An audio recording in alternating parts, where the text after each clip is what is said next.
which is crafting powerful and differentiated CX. For this discussion, let's welcome our moderator, Senior Director, Enterprise Business Zendesk, Mr. Nitin Jagdish on the stage. And now we welcome our extremely accomplished panelists, Vice President, Customer Services, 𝗬𝗂𝗵𝗄𝗆 Limited, Mr. Sumit Dewan. Senior Director, India Customer Care, GoDaddy, Mr. Rohit Makhija. Head Customer Engagement, Dish TV, Ms. Harmeet Kaur. Senior Principal Business Consultant, Asia Genesis, Mr. Satish Annamalai. Requesting a louder round of applause, please. Thank you so much. Customer Strategy and Salesforce Leader, IBM Consulting, India, South Asia, Mr. Amitesh Srivastava. And Business Head, Airtel IQ, Mr. Abhishek Biswal. Warm welcome to our panelists. And I request our moderator to kindly take this session ahead. I know we are in between lunch, but I think we will keep it as discussion as free as possible so that we can have viewpoint from all the panelists here and also maybe a point of view from you guys. Thank you very much. And we are talking about a very interesting topic today about how we can use customer experience as a differentiated tool in our business repository and bring about those changes from a business standpoint or bring additional revenue, or how can you make customer experience a tool for your business. So that's what we're going to talk about. Personally, if you look at it, we all as customers, we faced it in multiple purchases or discussions that we do with our vendors. To give an example, about a month back, I was talking to one of the vendors and I ordered something which I needed in the next couple of hours because I had a party at home and I wanted something to be delivered. And this panel or this e-commerce vendor said, yes, we'll deliver it in the next 4 hours. So I ordered something and I forgot about it because I know there was a lot of guests at home and I was trying to facilitate a few things. When about an hour before the event, I got this delivery and what I ordered and what I got was totally different thing. And it happens. It's not that somebody wants to do intentionally, but it does happen. I was really unhappy with the whole episode saying that how this can happen and things like that, but quickly I was able to talk to the agent. The good part about the differentiated experience that I'm talking about here is that the company was able to understand that I am calling for a certain reason which is wrong on their part, and they were able to quickly identify that this is something they shouldn't have done, and they put me onto a senior executive who can solve the problem, and whatever that needs to be done, they did it. And that is the differentiated experience that always keeps me going. I remember that. Anytime I want to order with that particular vendor, I know that they will not let me down. And this is what we're going to talk about today in the panel also, that how as business users and technology providers, how we can give that differentiated experience to our customer. So without wasting time, I'll just quickly move to the first topic, that here, how does, Satish, I'll start with you, Satish. How does differentiated CX brings value to your business? What's your thoughts on that? Hello everyone. So I'm Satish, I represent Genesis. Hello, is it better now? Thank you. So I'm Satish, I represent Genesis. So speaking from a business perspective, not really a consumer perspective. So what we do is, yes, differentiation really matters. And we always start with the consumer, right? What is the consumer going through? Like the example with which Nitin pointed out, right?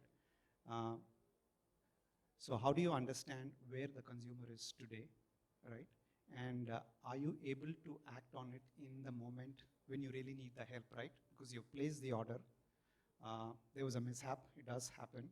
So if the enterprise is able to recognize that and are able to do whatever is necessary to salvage the situation in real time, so that is one aspect of differentiation, right? But speaking about it broadly, how do we make it not happen? Or how do we institutionalize it, right? So, and that is where differentiation really plays a big role. And it all starts with the customer and their journey. Are we able to understand their preferences, whether they're digitally savvy, whether they like to speak to somebody, and whatever else, right? And because as an enterprise, we know their complete history, what kind of products and services they use, their patterns, their behaviors, and so on, right? So are we able to use that in real time when they really need the help to solve it, right? So that is what we call as differentiation, and really does add value to the business. Yeah. Thank you, Satish. Harmeet, I want to come to you. You are in a business which is booming, and you have a lot of competition. How does this, from a CX business leader standpoint, how do you differentiate yourself against competition, and how do you provide that superior customer support? Thank you, Satish. I hope I'm audible. Good afternoon, everyone. I represent Dish TV, and we are the Asia's largest DTH company. And just to put a context to the challenge, we are facing competition not only from our direct competitors, but we are facing competition from DD, which is the FTA. So consumers are choosing to move to free-to-air. And on the other end, the OTT. And in the middle, we obviously have our direct competitive players, and we also have the cable TV. In the midst of all of this, the company is growing, the subscriber is growing. Every 5 minutes, we're acquiring a new subscriber. So we have millions of customers to handle. Millions of customers, and yet one wants to give a differentiated experience, because what one needs is really a stickiness of the customer going long. It's a lot of data. And therefore, each customer is not a data, but a consumer in himself. And therefore, the whole, the diamond really lies in that data. So from our perspective, what we do is we analyze this customer's behavior into simple format on the x-axis and the y-axis. On the x-axis, we look at customers on who they are. Who they are really constitutes their demographics, where they come from, and how have they got associated with us. And on the y-axis is where we look at customers and what they do. What they do is really the consumption pattern of the customer with us in terms of, what is he consuming, what packs, what channels, how often he recharges with us. Is he a cricket lover? Is he a movie buff? Is he a soaps opera person? So whatever the category of the customer is, that really defines on the y-axis. When you look at this in your mind as juxtaposed a map, you will get pixels of customers, because there are millions, right? So there are multiple customers with multiple behaviors, and what one tries and do is that one clusters customers into like-minded customers to create segments. That's really how we work out on a complete multivariate segmentation, which puts together for us 16 sets of segments which are applicable for the North customers, and another 16 set for the South customers, because both of them behave very, very differently. To top it up, what we try and do is we try to predict the customer's behavior. If he's going to recharge, if he's going to recharge before date, or is he going to recharge post-date? And we try and customize the whole CLCM on these set of segments of customers. That helps us to create differentiated journeys for each one of them, right? And from there, obviously, we had the challenge on how do we retain the customer. We try to do this whole multivariate analysis. Finally, what really comes is the customer experience. On when you do all of this, how does it seamlessly stitch into processes so that it delivers a pleasurable experience for the customer? And what it yields us is better stickiness, better ARPUs, better revenues, better customers going forward, staying with us and recommending us. And that's really how we look at the whole gamut in the space of DTH. Thank you. Thank you, Harmeet. I think it's a very interesting viewpoint from Dish TV. I want to go to Amit now. Amit, while you are an end customer, you're also a consultant. How do you, I want to wear your consulting hat. And tell us that how do you, when you get into an exercise like this where you want to give a differentiated experience to your customer, what are the kind of processes or methodology that you adopt, and what is your view on that? You rightly said, I'm an end customer, also a consultant to, so my name is Amitesh and I'm from IBM. So for the discussions that we are having today, majority of the conversation till now has been more on the retail side, right? We are talking about end consumers. My business is also very specific to B2B. So I have conversations with customers who are and then not your direct end customers, but we try to define certain experiences for your end customer. So the differentiation that we have to provide is also in our conversations with you. And that is where I think in the morning when Santosh was giving you guys a presentation, we talked about certain things like human-centric design. We talked about CX being the core function where we want to differentiate ourselves when it comes to technology implementations or any consulting assignments that we do. So one thing that at IBM we try to do is more from trying to define those processes for you which your end consumer would be using more from a human center. And that is one unique differentiation that I can talk of. The other one is on a B2B perspective is, and I firmly believe that as a consultant, we have to stand for the success of the brand, And there are times when things don't go right. There are things when things go wrong. And that is where the whole differentiation between your relationship that you have created with your clients comes into action. So for me, two important things. We need to stand and see that the transformation journey that the client has gone through is successful, whatever it takes. And second is trying to define not more from a technology, but more from a human-centered perspective. Thank you. I think we've got a varied view. I think Harmeet spoke about x-axis and y-axis, who they are and what they do. I think it's very important that today we understand our customer well and give that differentiated experience which is personalized to that particular end customer. I want to move to the next question. I want to get Sumit here. Sumit, you come from a very booming, I was just talking to him outside and he's saying that how commercial vehicle business, he's from automotive industry, has gone really leaps and bounds, and he's seeing that this year is the year where it will peak also. So having seen that you're seeing the lump side of the business, now you're seeing the growth side of the business. In commercial vehicle, it is mainly you deal with both white collar and blue collar. How do you differentiate an experience to them, Sumit? See, as far as commercial vehicle industry is concerned, I think you rightly explained, we have seen a lot of leaps and bounds. And though we are not into direct B2B, it is also retail, but our customer is actually earning bread and butter from our business. So it is extremely, extremely critical for us that we will be able to take care of our customer in the entire life cycle. So for that, we need to understand the complete life cycle of the product. And during the understanding of the life cycle of the product, the customer experience and the customer service which we'll be providing to him will make a lot of difference. So I'll give you an example. Whenever a customer is buying a truck, maybe a truck will cost us, let's say 5 million Indian rupees or 50 lakh rupees Indian rupees. But in the entire life cycle, the value of that particular truck will be around 25 million rupees or maybe more than that. And he will be actually consuming tires, he will be consuming battery, he will be consuming spare parts, he will be taking services, he will be actually consuming a lot of things in the fuel. And then, of course, he will be selling it and then taking some amount of it. So in the entire customer life cycle journey, we need to understand how we can add value to the customer. And when we are adding value to the customer, trust me, this is not the cost center for us. This is complete profit center for us. Because when he has bought our vehicle, we need to understand that whether he is doing the driver training properly, whether the driver is able to understand the complete features of the truck, and then how the things will be moving it forward. The second thing is that whenever the customer is visiting our workshops, what kind of treatment he is getting into our vehicle. So we are having more than 500 workshops across India. In all the workshops, you can understand there are demographic issues, there are quality issues, there are competencies issues. So we need to understand that whenever a customer is visiting any of the workshop across India, he should get the unique experience.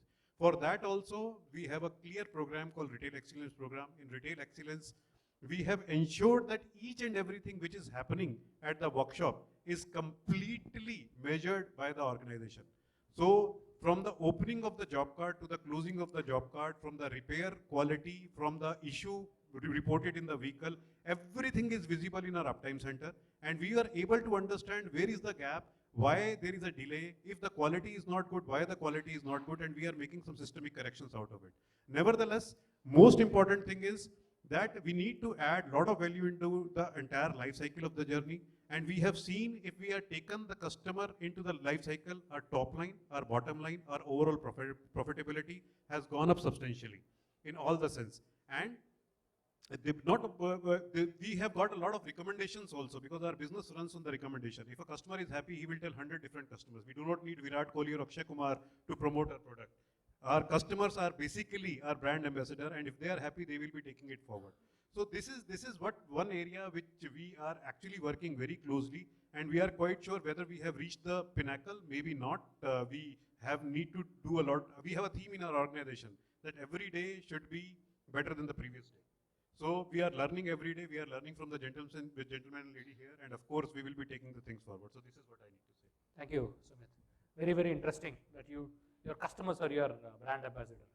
Having said that, I want to go to Rohit now.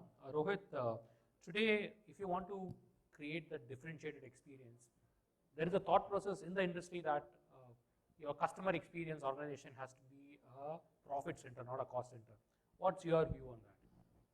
So I think this is a very interesting debate. We all hear about this in our companies, in our organizations. Ours is no exception. I work with GoDaddy. So I have two thoughts on this. One is, I'd like to quote a recent interview that I watched of 𝗧𝗵𝗳𝗃 founder Nitin Kamath. I think all of you would know 𝗧𝗵𝗳𝗃. This is about customer success, as to how in our companies we define customer success. A lot of us in our organizations have a department called as a customer success now. But I think we need to elevate the position of how do we look at it. He gave a very good example. He said, we first had to create a trading platform where it is easy to onboard customers, which is what they did successfully, right? The platform had to work seamlessly because they had to compare against well-established banks. I know some of the banks are also here, which they did actually quite successfully. He said, but we need to also think about what is true success for the customers. Now they are the fastest growing, broking player in the country. Is that success?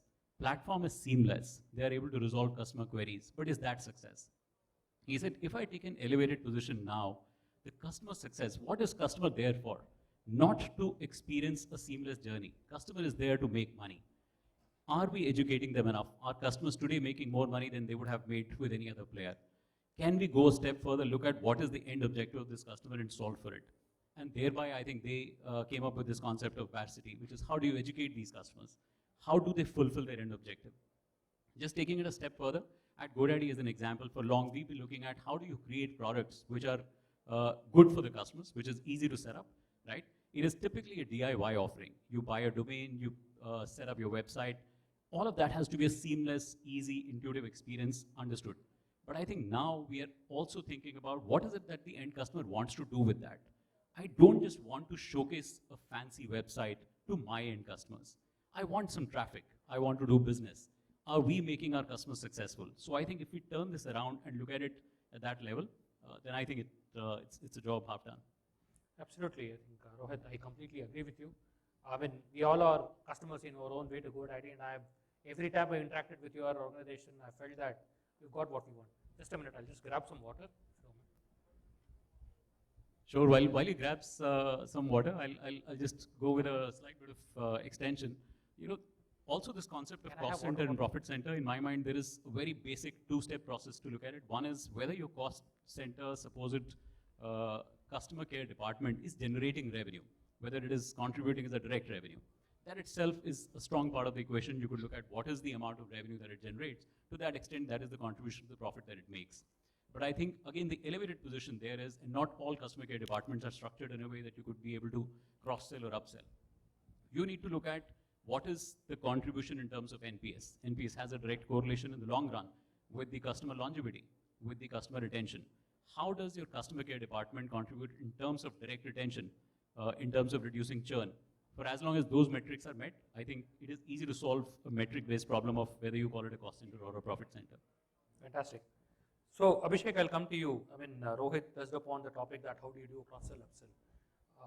And for all this to happen, you need to get a buy-in from your C-suite. So, while we all want to make our cost center as our customer center as a profit center, how do you convince the C-suite, and what are your thoughts on that?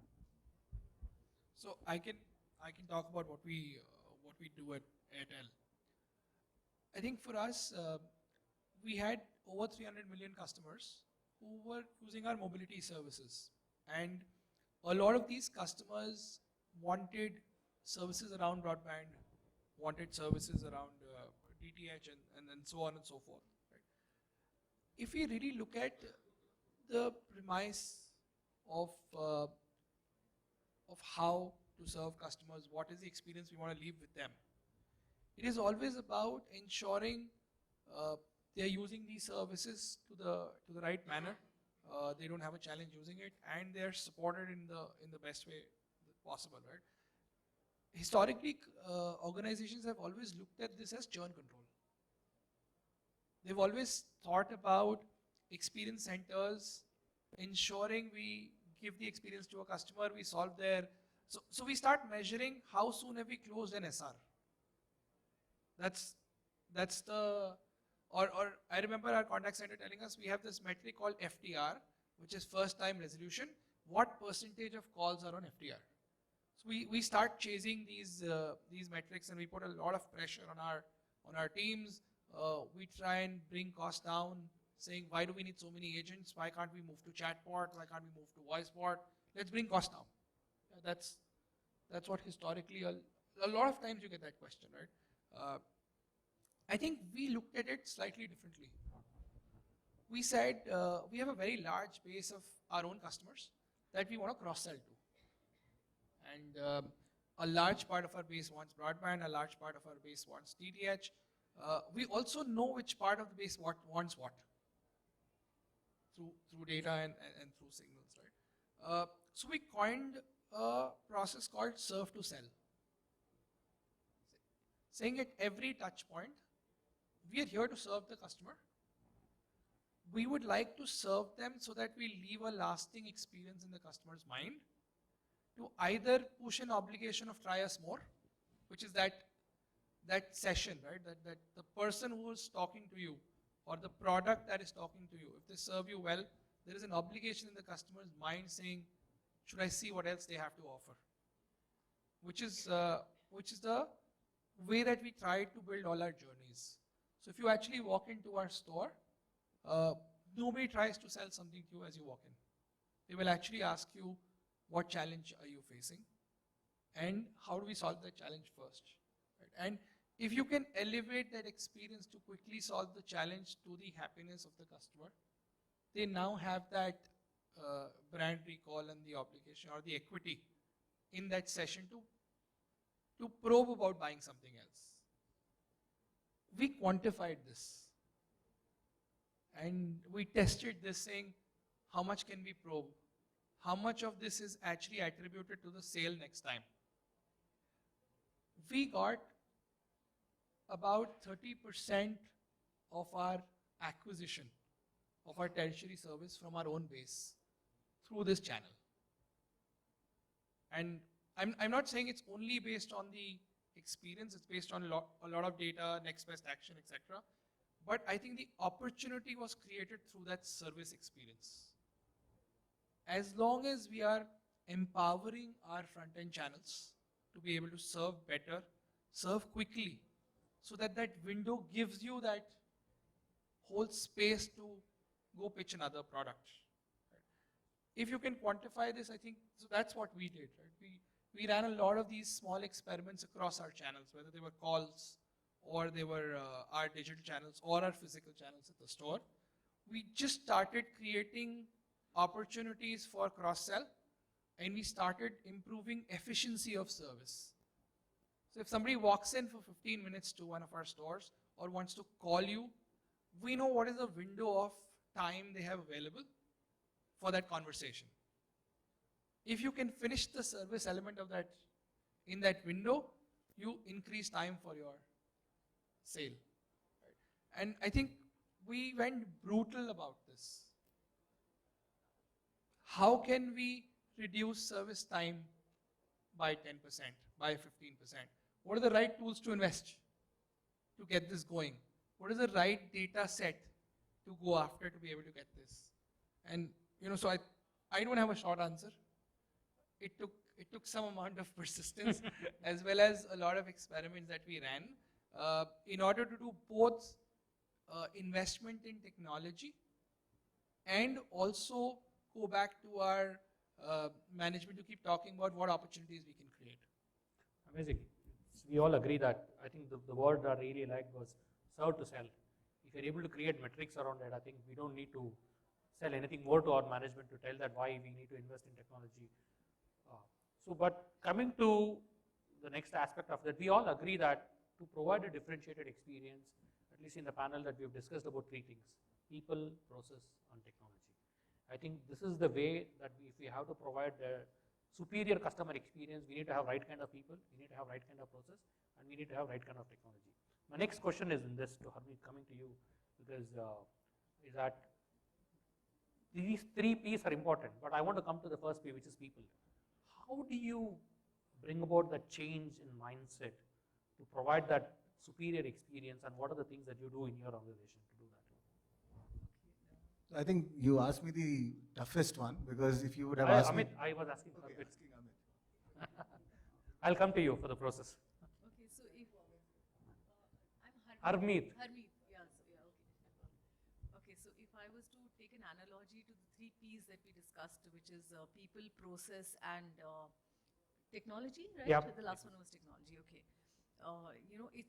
And an analogy to that is that if you were to concern about people to me, to a human body is really a heart, right? Heart which has emotions, heart which has a possibility to empathize with the customer, heart which can ensure that, you think about the customer first and then take an action.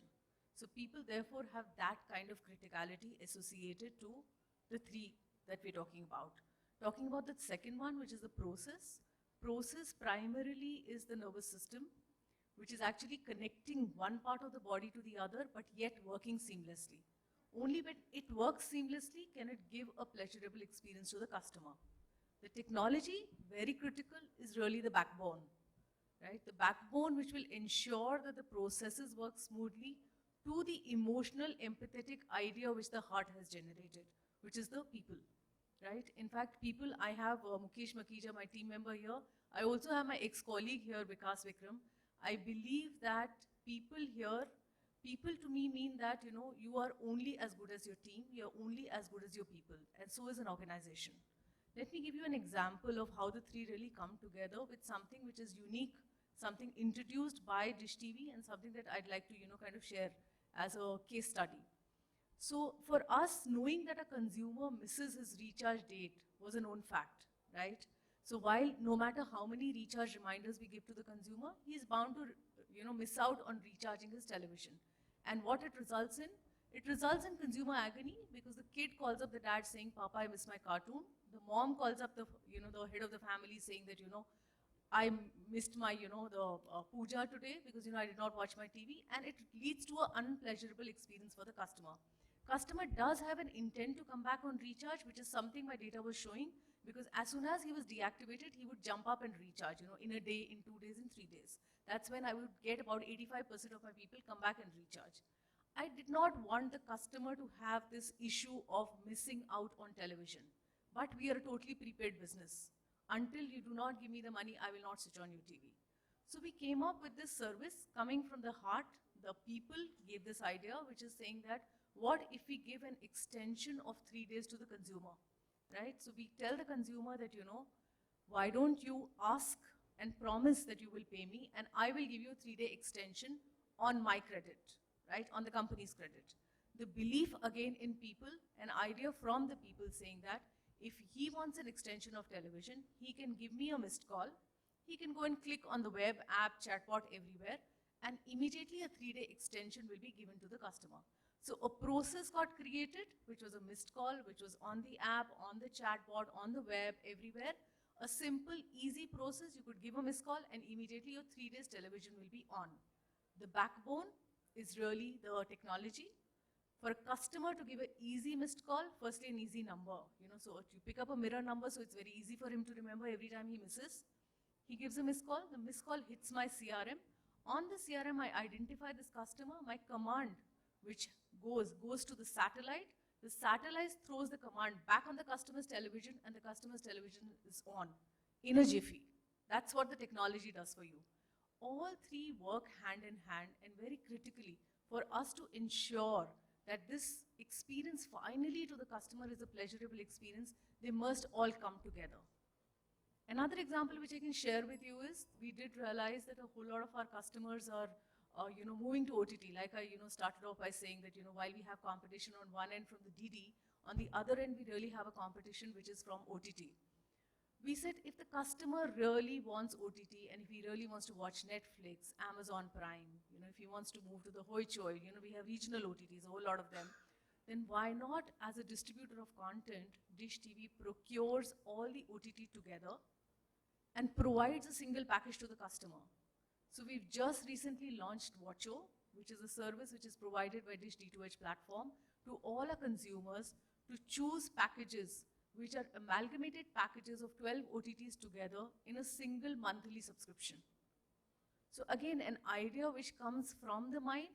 There's a whole lot of technology that goes behind putting those OTTs together, seamlessly giving an experience to the customer, a switch on off from him, his movement from an Amazon Prime to an MX player to a 𝗬𝗺𝗄𝗆 to the other multiple OTT platforms which are there, and yet a seamless process from him to recharge, renew, adjoining that process with his DTH subscription, so in case he wants both, he should be able to recharge with both, and therefore finally resulting in giving the customer what really he wants.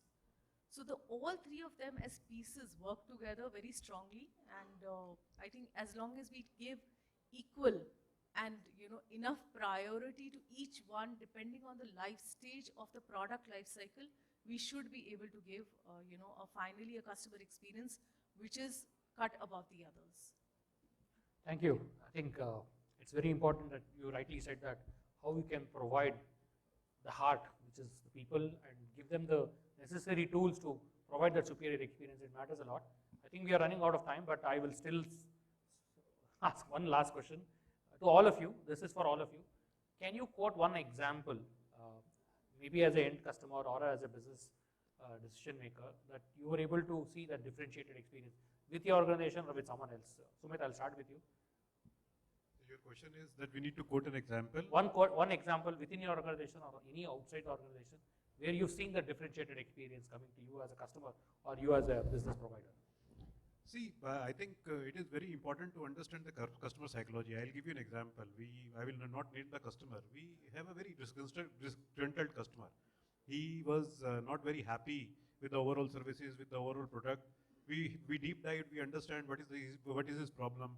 We found that whatever maintenance practices he was using and the product which we have given is not suited for that particular application, and we have actually warned or said to that particular customer that this is not for that particular application.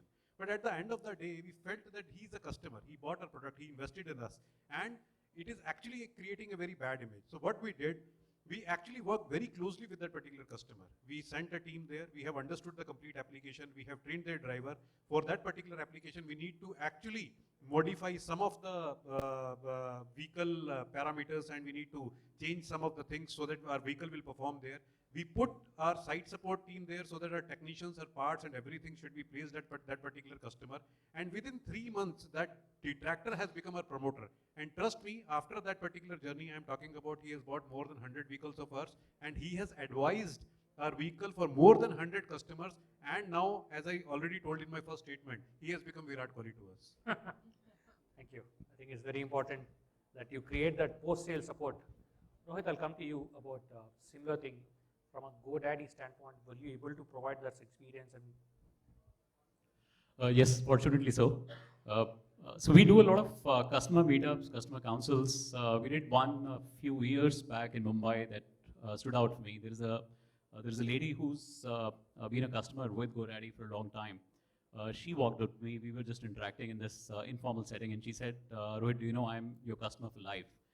I said, "Okay, please tell me what the story is." And it is always good to take back some of these stories back to your customer care professionals and share it with them about how much success are we achieving together because of them.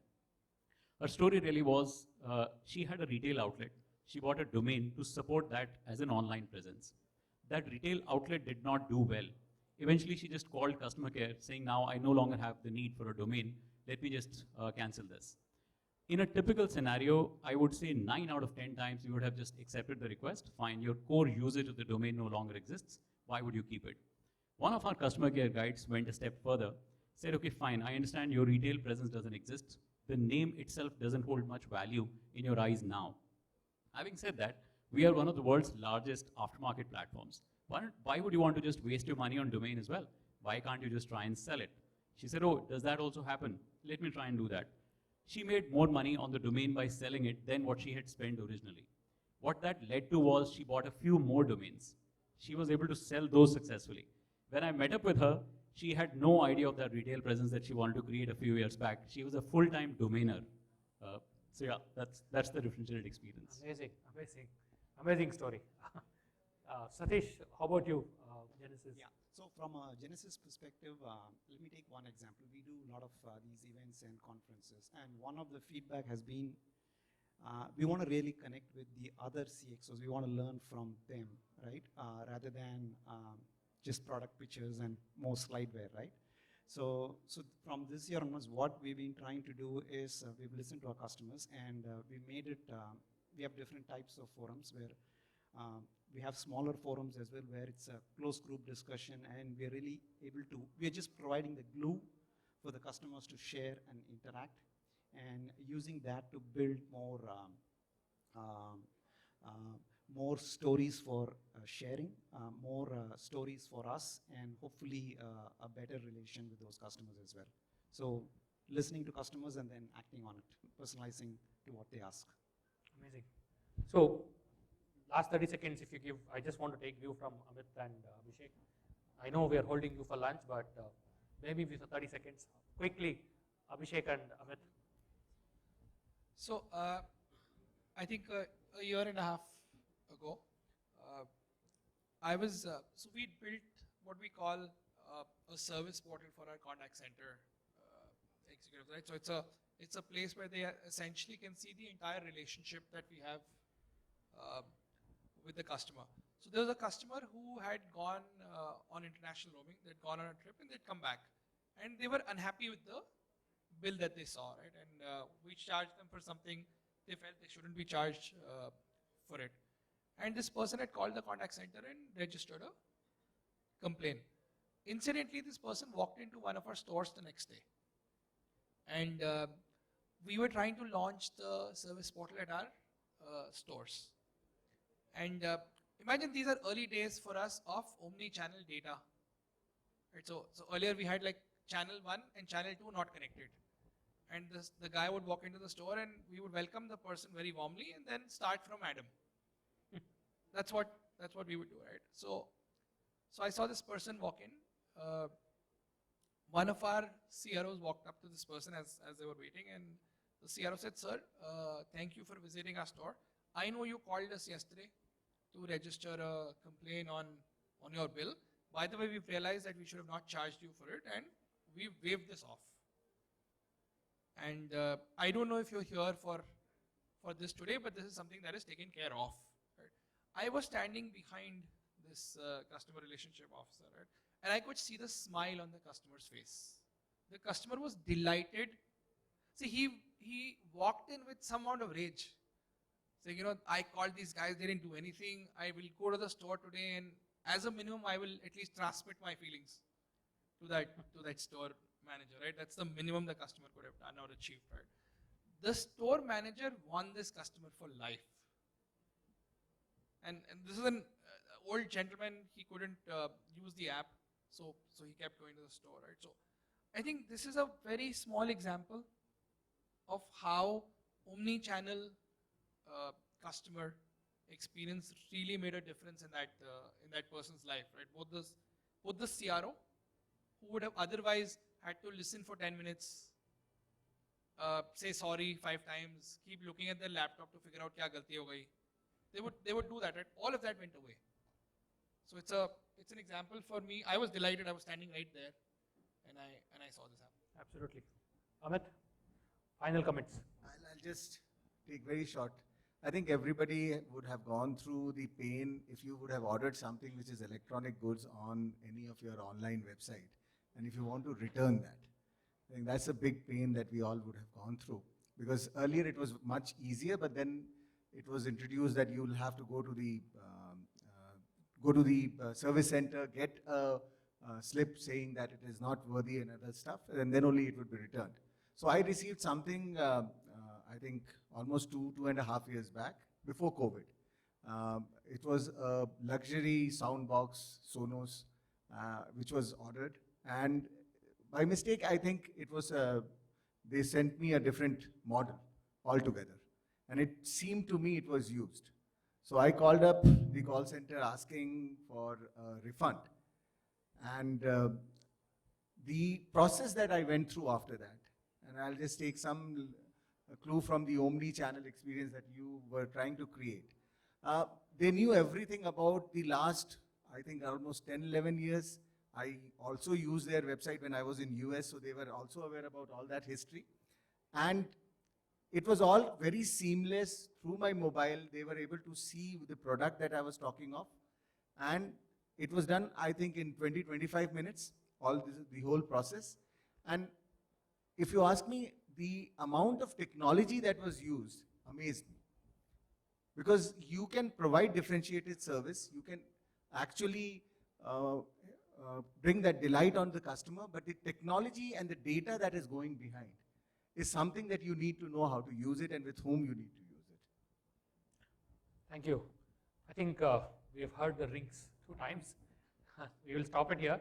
But if you want to ask any questions to the panelists here, feel free to talk to them during the course of lunch. But thank you, all the panelists. Wonderful talking to you, getting your perspective on how to provide superior customer experience. Wonderful. Thank you very much. Have a nice day.